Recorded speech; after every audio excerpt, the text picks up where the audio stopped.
Baik teman-teman sekalian, kembali lagi bersama saya Burhan SJ di Note Podcast. Pada kesempatan kali ini teman-teman, saya akan membahas salah satu tulisan saya yang paling kontroversial, yaitu artikel saya, kurang lebih cerpen sih sebenarnya. Tulisan saya terbit kurang lebih 4 tahun yang lalu di koreta.com. Jadi tulisan saya itu terbit di 2 tahun yang lalu, Jadi tulisan saya di koreta.com itu judulnya Spermaku Tumpah Sebelum Kita Menikah. Jadi tulisan saya sebenarnya ini adalah salah satu tulisan yang saya tulis untuk mengetahui bagaimana sih orang-orang mengakses dan membaca konten-konten seperti apa sih yang suka dibaca oleh orang pada umumnya, khususnya di Indonesia. Saya menulis 2 tulisan, satu judulnya Mempertahankan Kebodohan Adalah Cara Terbaik Untuk Merawat Kekuasaan, sama satu ini yaitu judulnya Spermaku Tumpah Sebelum Kita Menikah. Nah, saya analisis ternyata pembacanya itu justru lebih banyak yang membaca itu Spermaku Tumpah Sebelum Kita Menikah. Saya tulis kedua artikel ini karena kebetulan saya lahir dan besar di salah satu daerah yang dikenal sebagai daerah yang lumayan religius dengan satu julukan yaitu Bumi Panderita Kita. Nah, dari itulah saya ingin melihat bagaimana tanggapan masyarakat atau pembaca khususnya di daerah saya di Kabupaten Sinjai, sehingga saya termotivasi menulis 2 artikel itu. Dan ternyata setelah saya menulis itu dengan pola share yang sama dan diterbitkan oleh media yang sama, itu di koreta.com, dan ternyata pembacanya yang satu yang judulnya Mempertahankan Kebodohan Adalah Cara Terbaik Untuk Merawat Kekuasaan itu hanya dibaca oleh pada dalam kurun waktu 1 minggu itu hanya dibaca oleh kurang lebih 100 orang. Sementara tulisan saya yang satu yang judulnya Spermaku Tumpah Sebelum Kita Menikah itu dibaca oleh kurang lebih 3.000 orang. Bahkan sekarang sudah 2 tahun tulisan saya ini dan sekarang pembacanya sudah 6.600 pembaca dan bisa diakses di koreta.com. Sementara yang satu yaitu judulnya Mempertahankan Kebodohan Adalah Cara Terbaik Merawat Kekuasaan. Dan itu tulisan saya yang satu yang judulnya Mempertahankan Kebodohan Cara Terbaik Merawat Kekuasaan sampai sekarang sudah kurang lebih 2 tahun juga, dan sampai sekarang masih hanya dibaca oleh 1.000 orang. Jadi saya mengambil kesimpulan bahwa di Indonesia ini, kita ini sebenarnya adalah salah satu negara di dunia yang dikenal sebagai negara religius. Tapi tidak bisa dipungkiri bahwa kita ini suka dengan konten-konten yang lebih vulgar.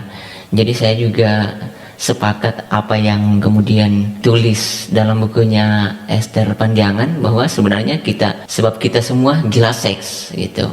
Hanya persoalan standar moral dan persoalan norma-norma dan tatanan sosial saja yang membuat kita mungkin cenderung cenderung sedikit munafik, kira-kira begitu.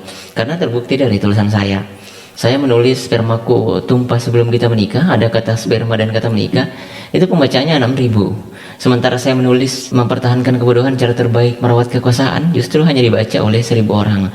Padahal yang paling berdampak pada kehidupan ini bukan yang sperma dan menikah, tapi yang paling berdampak pada kehidupan sosial kita sebenarnya adalah kebodohan dan kekuasaan ini.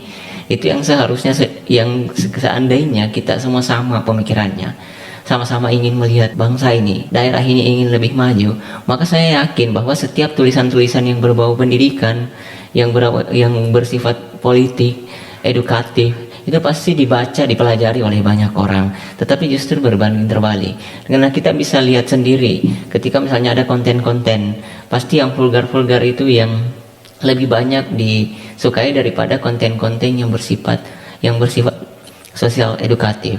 Itu di lain sisi kita tidak pernah jujur untuk mengakui bahwa kita sebenarnya hidup dalam hidup dalam tatanan dunia yang sedikit lebih munafik ya, kira-kira begitu. Karena kenapa kita tidak pernah jujur mengakui bahwa kita sebenarnya kita tidak pernah ingin mengakui bahwa kita kalah dalam banyak hal, baik dari segi politik, baik dari segi edukasi. Kita terlambatnya di situ, kita kalah di situ. Tetapi di lain sisi, ketika misalnya kita berdiskusi, ketika kita misalnya di hadapan publik, kita selalu mengatakan dengan tegas bahwa kita ini belajar sungguh-sungguh dan kita ini sangat peduli terhadap kondisi sosial. Tetapi ternyata ketika saya mengambil kesimpulan berdasarkan hasil analisis sederhana saya dari tulisan saya, ya itu tadi, bahwa tulisan saya yang spermaku tumpah sebelum kita menikah itu lebih banyak dibaca daripada tulisan saya yang merawat kebodohan cara terbaik, mempertahankan kebodohan adalah cara terbaik merawat kekuasaan. Tentu tulisan saya yang spermaku tumpah sebelum kita menikahi menuai kontroversi, saya yakin itu. Tetapi kita tidak akan pernah mengetahui sejauh mana karakter atau minat kita atau hobi kita selama ini ketika misalnya kita tidak melakukan hal-hal yang kontroversi. Jadi saya pikir kita harus melakukan terobosan yang seperti itu untuk kemudian minimal membuka cakrawala berpikir bagi pembaca. Jadi saya tulis ini sengaja supaya menurut saya yang salah itu ketika saya merampas hak orang lain. Kalau saya menulis hal-hal seperti itu, menurut saya itu wajar-wajar saja. Dan ini justru adalah cara saya untuk menginspirasi teman-teman, khususnya teman-teman pemuda, bahwa bagaimana kita terbiasa dengan hal-hal yang dianggap tabu oleh kebanyakan orang. Karena tidak bisa dipungkiri rasa penasaran kita yang menumpuk ini justru kadang tidak terbendung, akhirnya justru berdampak negatif. Jadi kalau saya justru bahkan suka menulis hal-hal yang vulgar. Kalau orang kadang menganggap saya mesum, menurut saya tidak. Saya menulis hal-hal seperti itu adalah bagian-bagian dari penerjemahan bagian-bagian dari cara saya mendeskripsikan keadaan yang saya lihat, cara saya menggambarkan lingkungan saya, ya begitu. Jadi ini tulisan saya. Banyak teman-teman yang kadang bertanya-tanya apakah saya mendapatkan tekanan atau mendapatkan intervensi akibat dari tulisan saya. Ya, saya sering mendapatkan tekanan, saya sering mendapatkan cibiran, bahkan tulisan saya sering dicaci maki. Tapi kembali lagi saya juga teringat dengan apa yang disampaikan Sartre, bahwa penulis itu semestinya menciptakan dunianya sendiri. Entah dia dipuji atau dicaci maki, dia seperti penembak, selalu menempatkan kata agar tepat sasaran. Dan lewat tulisan-tulisan itu saya harus begitu. Dan saya lama-kelamaan saya juga akibat keseringan menulis, saya merasa saya menciptakan dunia saya sendiri.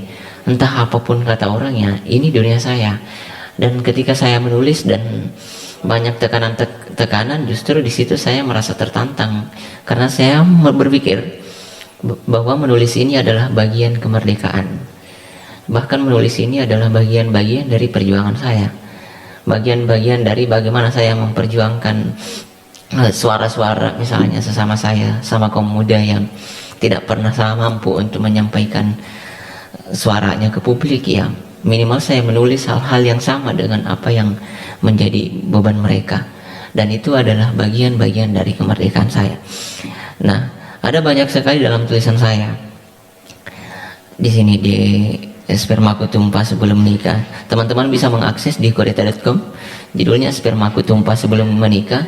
Itu berbicara tentang sepasang remaja yang hamil di luar nikah dan tidak diterima oleh lingkungan keluarganya, yang tidak diterima oleh lingkungannya, yang sebenarnya keluarganya mau tidak mau, dia sebenarnya secara moral